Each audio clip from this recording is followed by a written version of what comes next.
itu diperintahkan, manjanya muncul. Dikurangi manjanya, masukkan perintah.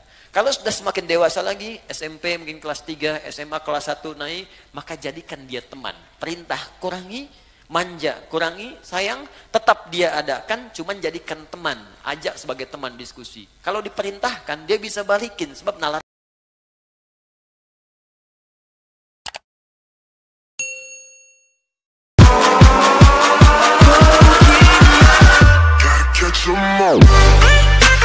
Buka Quran surah ketiga, ayat 37. Paling kiri sebelah bawah di mushaf. Fataqabbalaha rabbuha biqabulin hasanin.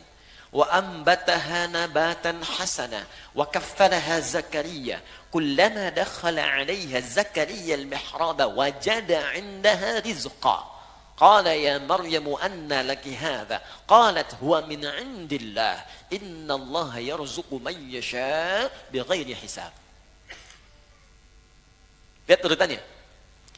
Maka Allah menerima hasil pendidikan Imran dan Hannah. Ibu bapak, teman-teman, Imran Hannah bukan nabi, bukan rasul. Jadi saya pilihkan contoh di Al-Quran yang bukan nabi dan rasul supaya tidak ada orang yang les kemudian hari. Itu kan nabi, Ustaz.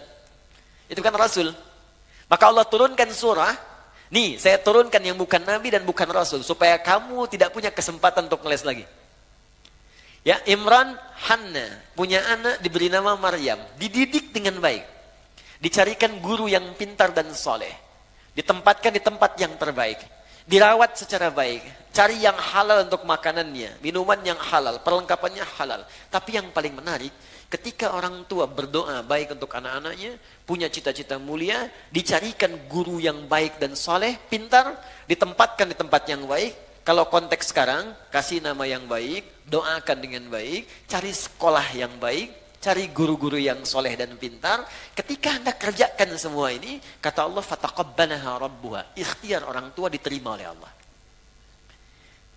Saya mau tanya, dari apa yang teman-teman kerjakan untuk anak-anak Anda, apakah Allah sudah terima atau belum? Selama ini, ya. Coba lihat. Sekolah yang Anda pilihkan, Allah ridho enggak? Makanan yang Anda berikan kepada anak, Allah ridho enggak? Pakaian yang Anda belikan untuk anak-anak, Allah ridho enggak? Dan itu teman-teman akan berdampak. Ridhonya Allah kepada pendidikan anak, ridhonya Allah kepada perawatan anak, itu bisa berdampak pada sikap anak terhadap orang tua. Makanya ketika Allah ridho kepada Ismail, ketika Ibrahim mendidiknya, Ismail membalas kepada ayahnya.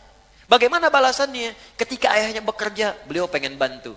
Ayah mau meninggikan Ka'bah, bawa batu. Itu Ismail masih usia 45 tahun. Pengen bantu, Bu. Pekerjaan berat. Jadi punya rasa. Jadi ketika orang tua memberikan yang terbaik kepada anaknya dan diikuti petunjuk Allah, maka Allah akan tanamkan rasa sayang yang dalam pada anaknya. Bahkan ia rela mengorbankan tenaga dan jiwanya untuk pekerjaan dan meringankan bapak ibunya. Jadi begitu akan meninggikan bangunan Ka'bah, Quran surah kedua ayat 127, Ismail datang.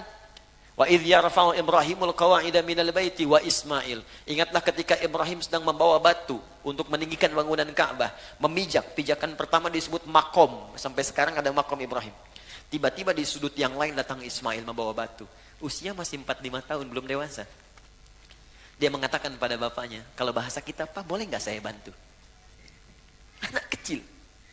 Sekarang ketika Anda bekerja, adakah anak kemudian berkata, Papa, saya aja yang bersihin mobilnya.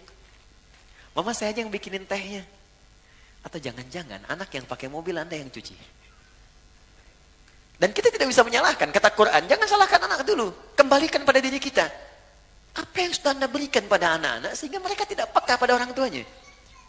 Anak itu bersih, dia kosong, ingin diisi apa? Isi Mentos, ada Mentos. Saya sering masukkan tangan ke kiri, bukan karena ingin masukkan ya Pak Ibu, bukan. Karena saya nyimpen coklat di sini. Saya suka berpikir ada anak kecil ya, pokoknya saya masukkan coklat. Saya simpan sini ya. Baik. Jadi, bahkan ketika mimpi pun, Quran surah 37, ayat 102 sampai 107.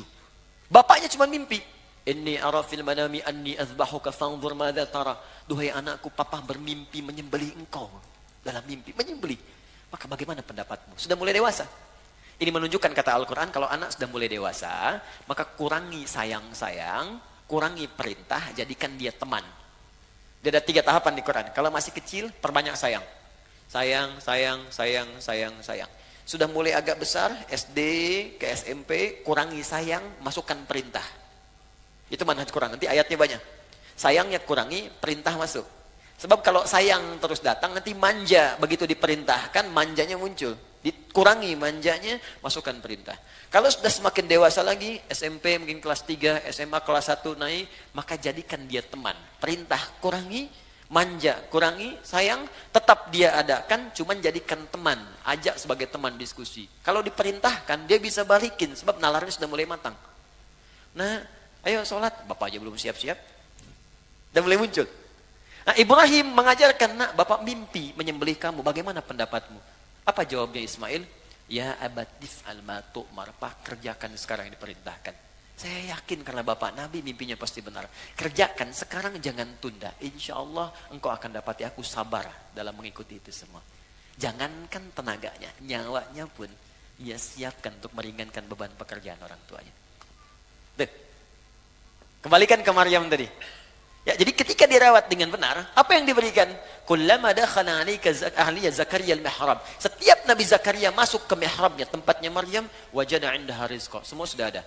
Makanan ada, buah-buahan ada, minuman ada, pakaian ada. Bingung Nabi Zakaria. Qala ya Maryam wa anna laki hadza. Maryam, saya pegang kuncinya. Kenapa ada di situ semua? Dari mana semua ini masuk? Apa jawabannya? Qalat huwa min 'indillah. Kata Maryam, semua dari Allah. Tuh teman-teman, Bapak Ibu. Jadi kalau ada anak dari kecil yang didengarkan padanya kalimat-kalimat baik, Allah, astagfirullah, alhamdulillah, masya Allah, subhanallah, maka lisan itu akan terbiasa mengucapkan kalimat itu di kemudian hari. Tapi kalau Anda suntikan kalimat-kalimat yang kotor, tayangan-tayangan yang tak baik, maka itu yang biasa keluar nantinya. Makanya ada anak kecil diajak ke dokter, itu yang kalimatnya istighfar. Mau disuntik, astagfirullah ya Allah, astagfirullah ya Allah, astagfirullah. Yang keluar itu. Ya Anda ajarkan tayo, ya keluarnya tayo. Ya. Anda ajarkan robot, ya keluarnya robot. Nah, itu gambarannya.